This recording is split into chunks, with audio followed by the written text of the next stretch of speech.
Guys, and welcome back to Battlefield 4 at E3 2013. I am joined by Alex, and he is very conscious about his hair, but it looks glorious. You look adorable. It is a wonderful look that you got going for you right now. I can see myself on camera. I don't usually do that. So yeah.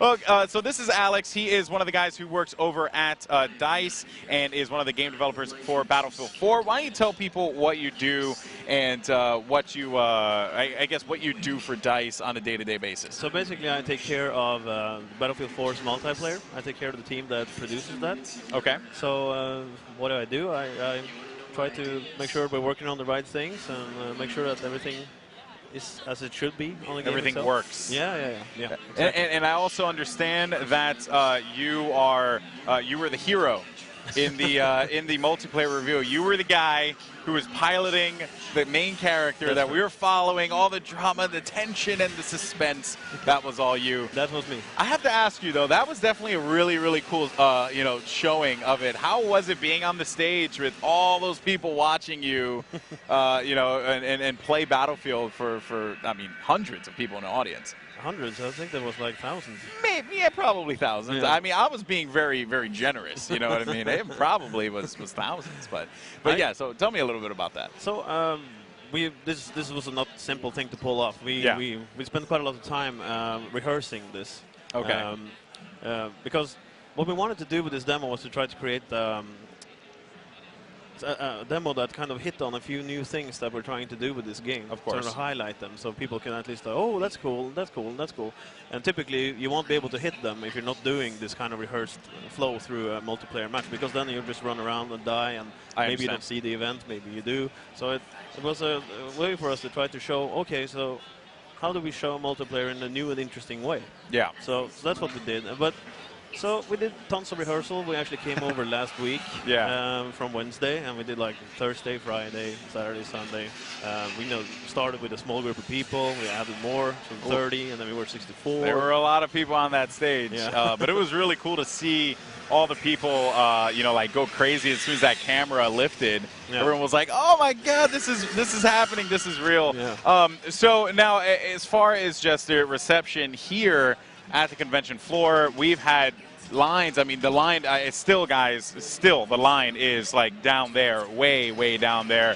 And how's the reception been from the players so far, from your perspective? From my perspective, people seem quite happy about it. Okay.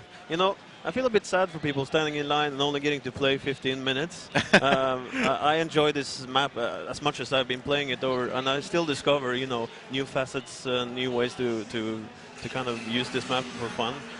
So they stand in line for 15 minutes, and they only get to like taste a very small portion. A morsel. Yeah, exactly. And I feel like we have so much more to show you guys. Of course. You won't be able to experience it all. So, but from what my gut feeling, or what I'm picking up here, is that people think it's really cool and enjoy it.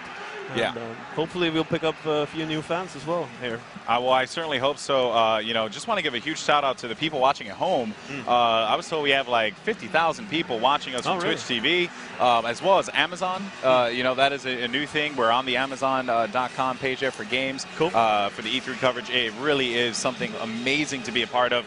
Now, in talking about Battlefield and talking about just like the scope of the game, I had a chance to talk with Patrick about this, but I also want to get your perspective of it as well. The guys at DICE obviously know that with every new iteration of Battlefield, they have to push the boundaries more and more.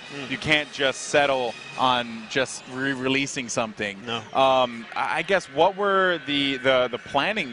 What was the planning going into just levolution and sea combat and all these things? Like, I mean, how was it at DICE? How crazy it must have been? So, what typically happens is that when we release a game, we feel really bad about it. Okay, why is that? Because there's tons of things that we didn't get time to do. Okay. So, the best ideas typically come up while you're developing it. Oh, what would be cool if we could do this and that, and if we could have commander mode and blah, blah, blah.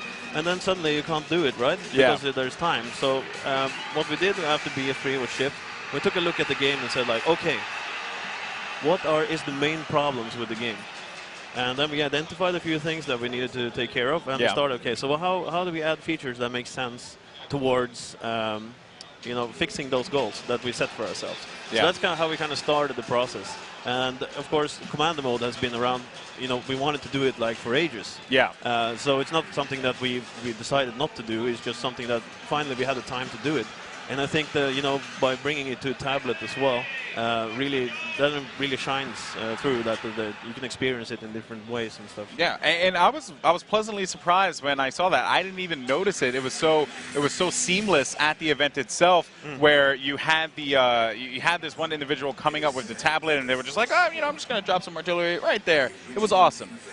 So the commander mode obviously is a feature you guys always wanted to put into the game. You guys saw it, by the way, when we were coming down from the camera there. There was a shot of the commander station on Reddit as well, because I'm reading the Reddit thread, guys. I'm out there. I'm checking everything out, getting ingrained into the community, because the Battlefield community as a whole is a very, very vocal and intelligent community. The commander mode station is amazing. Now, in designing commander mode, one thing that I do want to ask about, the commander himself is not a physical character in the map. Correct. Right? In the original commander mode, he was. The commander was an actual physical player in it. Right. What led to that design change, if you don't mind talking about that? And also, which I like it, by the way. I think it makes sense. You're out there, right? You're not in the fray. And also just, I guess, how commander mode itself is really going to impact the players who we see are gearing up right now. So I think that we wanted commander mode to be like something that you spend your whole time doing. Okay. And if you spend your whole time doing it, there's no sense of why you should be in the world itself. Okay. Also, we open another space for another player to be in that map. That is true. Instead of taking up one of the 64-player slots. But we wanted to make sure that the commander mode was so interesting that, like I said, keep playing it. There's if you speak about actions per minute, that's something we talked about. How many things do I need to do? Yes. How many things do we want you to do per minute? Okay. I think that we're getting to the point where we have the things to do that, like, you're not Counter-Strike. No, sorry, you're not the StarCraft thing, super thing. But you're doing like interesting choices every 10-15 seconds, maybe even less if there's things happening. So it's like, okay, a squad's doing this thing. You need to launch that. You need to come up and deploy the gunship. And you can do the radar scan, the radar jam. So if you want to do something, you can do something pretty much constantly. But the idea is that you're supposed to convey this information, what's going on, as you have the kind of oversight to your squads, and they can react on that. Without a doubt. Yeah, and the other cool part about it is how the players, again, impact it, right, in capturing flags, like we saw in the gameplay, which we'll probably be bringing up in a little bit here. And actually there you can see it. When you capture a territory or flag, you gain something for the commander to use. I think that was, a pleasant thing, a pleasant surprise for myself. I was like, oh, that's really cool. Like that really does change things up quite a bit. Now, and also, I do want to ask you a little bit about this as well. Commander mode in itself, that is something that is going to be across the map, like all maps, correct? Yes. And every map is going to have its own, I guess, impact on commander mode, right? Correct? So that is actually some pretty cool stuff. I'm pretty sure a lot of the community is really stoked about. Yeah, I never liked the fact that you had it in the main base. Back in Battlefield 2, you had all your assets in the main base, and there was no reason to capture flags other than to win the match. We wanted to give it, incentive for the commander to capture flags and actually get his squad to do it. It's just, we want actually to get the feeling that you were helping the commander and the commander was helping you. And that's the feeling we're trying to convey, that you become better if you follow orders, and the commander becomes better when you follow orders, and then he can reward you back with various upgrades and drop some things down to you and to your squad. That's kind of like a win-win. Or win-win situation. Yeah, exactly, for both parties. Yeah, and that's really cool, that relationship that is created between the players on the ground and the commander, especially if it's an organized group too, because that's something that Battlefield really prides itself on. When you get in there with a big group of friends and you organize, your game session, having a commander, a designated commander, could really change things up a bit, if I don't say so myself. Yeah. So really excited about all that stuff. Now, another thing that I want to ask you in regards to just what you do, you did say that you were involved in just like all facets of the development of Battlefield 4. What's your favorite thing? What is the thing that you look at it and you're like, I love this. This is awesome. Oh, that's easy. That's when I get to playtest the game. When you get the playtest? Yeah, when we get the good playtest running. Yeah. That's the best. That's what my favorite part of the day. Yeah. So when you can see when all things come together, you can see the progress we made, and you just get to play. I'm a big Battlefield player. I've been playing Battlefield since the first game, and by stroke of luck, I suppose, I got to work on them myself. But 1942 was a big moment for me. Yeah. And I still enjoy these games. I play it quite a lot. Probably that's not as much as you guys on that's watching the feed right now. But I think I clocked like 150 hours. But you played quite a bit Battlefield. Yeah, a little bit. Yeah, a little bit. I wish I could do more, actually. Well, you know what? You create the experiences for everyone to enjoy. Yeah. I know that the community is eternally grateful to what you guys have done. And really, this has been an awesome showing for Battlefield 4. It's like and like you had mentioned before, how DICE is always just pushing themselves further. You can see it. You can see it with Battlefield 4 that you guys are really you're not resting on your laurels. Like, and don't get me wrong, there are plenty of other things that I know fans out there are going to be like, oh, they should have done this. But when you really think about it, you guys put so much into this game, and there's still more to put into it. Yes. There's still more work to be done because we're only showing pre-alpha today, right? Of course, that's crazy. There's tons more stuff that isn't in this build, of course, that will keep revealing over time. Yeah. And there's tons of stuff that we didn't get to do. Even now, I realized there's like, okay, then we have to remove some stuff that I wanted to do. Yeah. But that goes straight onto the idea shelf for next game. For the next one, right? Yeah, and that is the cool part. You guys are always thinking of what's next, what's to come. So as we look here, we see some of the action going down now.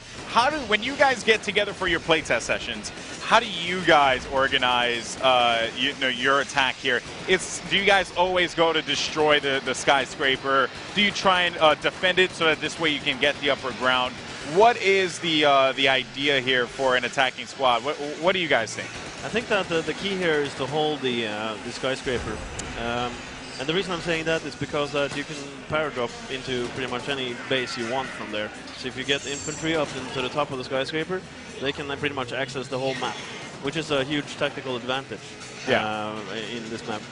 Now, the other thing I'm curious about, how do you go about defending the skyscraper, right? The bottom portion of it. I know it's a big thing is, keeping armor out, not pushing around it, but what do you guys do? So first of all, I think you need to control the bay. If you're using a boat to control the bay area and not have people trying to take the building down, to keep the skyscraper intact if you have the top of the skyscraper, you want to keep it. That's probably and then you need to control the bay because that's where the weak points of the skyscrapers are. Oh. Poor guy. Yeah. You don't take a gun to a car fight. I mean, really, so you do want to control the bay. Also, when you secure C, you also get the gunship, which, if your commander is paying attention, you can deploy, and that could cause a lot of problems. Now, can the gunship attack land vehicles as well? Yes. Is it that effective? Yes. The gunship is mainly a ground attack vehicle, so to basically have access to these cannons that you can shoot down on the ground, it's quite powerful cannons that you use. The thing is that if you take the skyscraper down, there's another incentive to take it down if you're on the other team. Oh no, they left him. Because then you get all this dust that covers the map. Yeah, we did talk about that. Yeah, it makes it a little bit difficult for the gunners in a gunship to actually hit something on the ground. Then you're more required for people to spot things, and you need more intel basically in order to use that gunship really well. So I would say the tactic B is like capture the skyscraper and keep it. And also, don't destroy your helicopters. Also, don't destroy your helicopters. You really, really do need your helicopters. Yes. So we are looking here, Bravo 30, one of the 64 players that are playing in this play session right now. And you can see the Bravo Commander up top, Commander Mode, the feature that has been brought back from Battlefield in the past and has received a lot of praise from the community. From what I understand, a lot of people are like, I just want to play it. I just want to mess around with that. It certainly is a very cool feature. So when you look at what the commander could do, how, if you don't mind me asking, how do you guys go about choosing who is the commander? Is that something that is being done right now? Like, think like, okay, how are we going to implement this in matchmaking and servers, or is it like teammates vote their play, their So we will have a system that I think people will find fair. We just won't go into any specifics right now as we're kind of working our way through. But a fair system is in place. Fair system is in place. Yeah. So I think that you'll find it satisfactory in the way that we manage it. It's in the in the spirit of the previous system. Obviously, there's a lot of new things that have been revealed, and there is a lot of stuff that, as time moves on, is going to be announced and shown. So, hopefully a lot of people out there are pleased with that, because, and I think that they will be. I think that they, I think they trust your judgment, your guys' judgment in bringing a fair and just system for Commander Mode. I know that I'm excited. I want to be a commander like all the time when I play this game. I actually don't. Don't get me wrong. I'm pretty good on the ground, but I just want to shoot some artillery at people. That's what I'm all about. Yeah. So now the other thing too is, have you guys just in the process of just talking about the scope of Battlefield 4, what is the one thing that you look at this game and you're thinking to yourself when you see it implemented, when you see it work, or when you put it in there and it started to work, you were just like, that's gonna be the hook right there. What is that hook that you think that is going to attract so many players to play to Battlefield 4? So I guess I must only speak for myself. I can't really. So what's your hook? What's your hook? Let's base this on me. I think what you're seeing right now on the screen with the whole Levolution event that happened, and the fact that we're kind of dynamically changing the environment of the map over time, forcing you to kind of adapt to the situations. It's one of the things that I feel is most impactful and interesting to me as a player. Okay. It's kind of what I always wanted the Battlefield to be more like this, and once we finally got in this transition into a different environment, and this is to me one of the big game changers. You could imagine by we having this change going on this map. You could also, I guess, imagine that we could do something interesting on other maps as well. We won't do the same thing twice, but we can do interesting things with the environment. So Levolution is like that thing that you saw and you're like, this is it. This is our hook. This is what I love, and I know that thousands of other people are gonna love this too.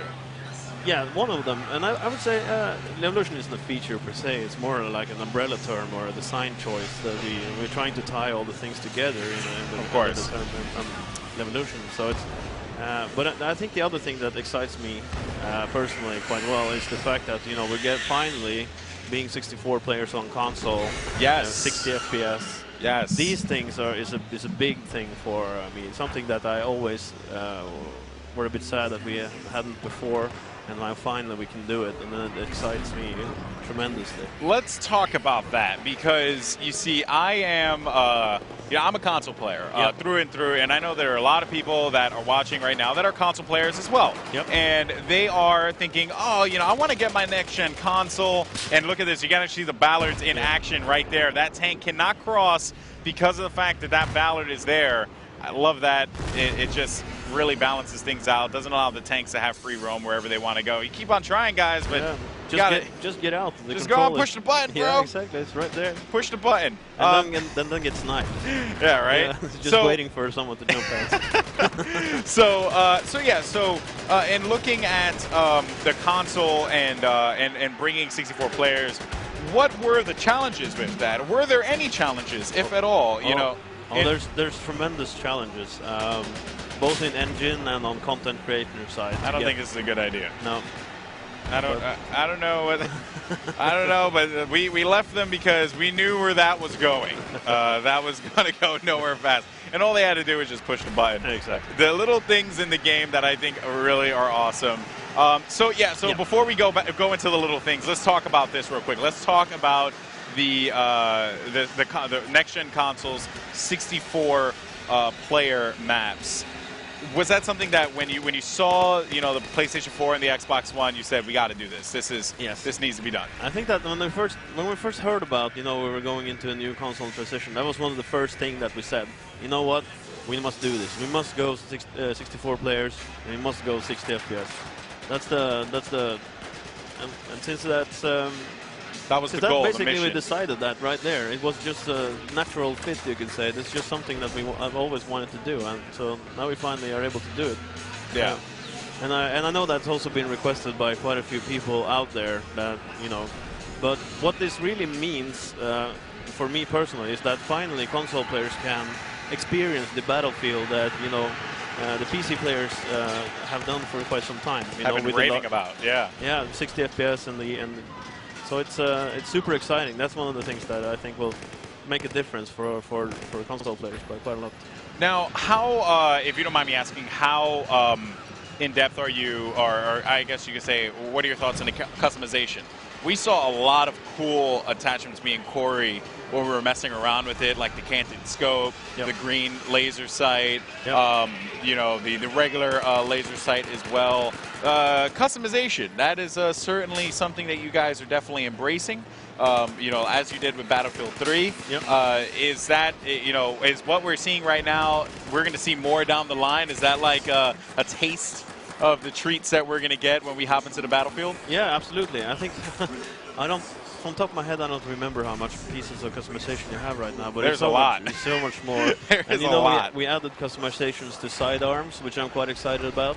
Yeah, I actually saw that brought up in, actually, it was in Reddit, ironically enough. I was going through Reddit, and someone was like, did you notice that? And he had the pistol with the sight on it. So that's pretty cool. Definitely something very different for Battlefield that hasn't been done before. Do you like that personally? Is that like something that you think about? You're like, yeah, I really do enjoy scopes on my pistol. I remember playing recently, and there's quite a few people. It was a point in time where the DICE people had access to a gun that no one else had access to. I think it was like a gun with a silencer or something like that. And people were like, "Oh, Alex, you need to die so I can pick up your weapon and try it." You know, just for a sidearm that had a silencer on it. So I think that this is something that people wanted. I think they want that creativity to be, if I want the sidearm, or if I want that scope on it, they can do it. If they don't want to do it, then it's fine. Then it won't change the game as much as perhaps customizing your main weapon. But it's definitely something that for those who really dive into the details and really want to cater to your specific experience, then that's something that I think people will appreciate quite a lot. Yeah, and without a doubt, it really is something that I was pleasantly surprised by. I know a lot of other people were like, "Whoa, this is crazy," because again, like you said, it was a requested feature. It was something that people wanted to see before. Now it is being done finally. Yep. And then the other thing that I want to ask you about too is what we're about to see right now. We saw actually this player hop into the water, but you can go under the water now. Yes. What's up with that? I mean, how why put that into the game? Did you want to get those cool epic moments where they come through the swamp like a bunch of bad guys just doing their business? No, it wasn't actually that. It was just when we started, we added these networked waves, right? Okay. So basically you can have big waves networked, so you can drive boats across, basically rolling sand dunes that are changing the environment all the time. So when we started to play around with, this in multiplayer specifically, and so we realized, it feels a bit stale now that you need to add more interesting things to do in the water. Yeah. Exactly. So one of the things that was a big problem in previous games when you were in water, you were basically a sitting duck for people to shoot you. Yes. So basically we wanted to, okay, so what can we do here? Okay, let's dive under and see, and so you can swim for a little while, and basically that's a way for you to escape. The second thing there is that you can use your sidearm while swimming. And yeah, so you can shoot. I hadn't seen anyone do that yet, so that's actually news to me, and quite awesome. First as well. First, you look at that. Alex is breaking ground, folks. He's breaking ground. No, but seriously, Alex, thank you so much for your time. Thank you. And I know that as soon as I go back and check the interwebs, they're gonna make posts about me. Yeah, you're famous now, bro. You're famous. People want to know all about you. And but you know, in closing, I guess if you had anything to say for the community, you know, what is it that you want to, I guess, share with them? Which camera can I go for? You go for that one right there. Go for that one right there. Whichever one you want. You know? Thank you so much for playing Battlefield 3, and thank you so much for your interest in Battlefield 4. You mean everything to us, really. I promise you that, and we do care. We do listen. And I can't wait for you guys to get your hands on Battlefield 4. Awesome. Thank you so much. All right, well, Alex, thank you once again for your time. Guys, we're going to be right back with some more gameplay live from E3 2013. Battlefield 4 is here, and it is kicking butt, and everyone is loving it. So do not go anywhere. We're going to have more action coming at you live in just a little bit. Live from E3 2013. I'm Alex Mendez. This is Alex. What's your last name? Grandal. Grandal. There we go. All right, guys. Well, we'll see you in a little bit. And don't go anywhere. Tell your friends. Battlefield 4 coming at you in a bit. Thanks, man.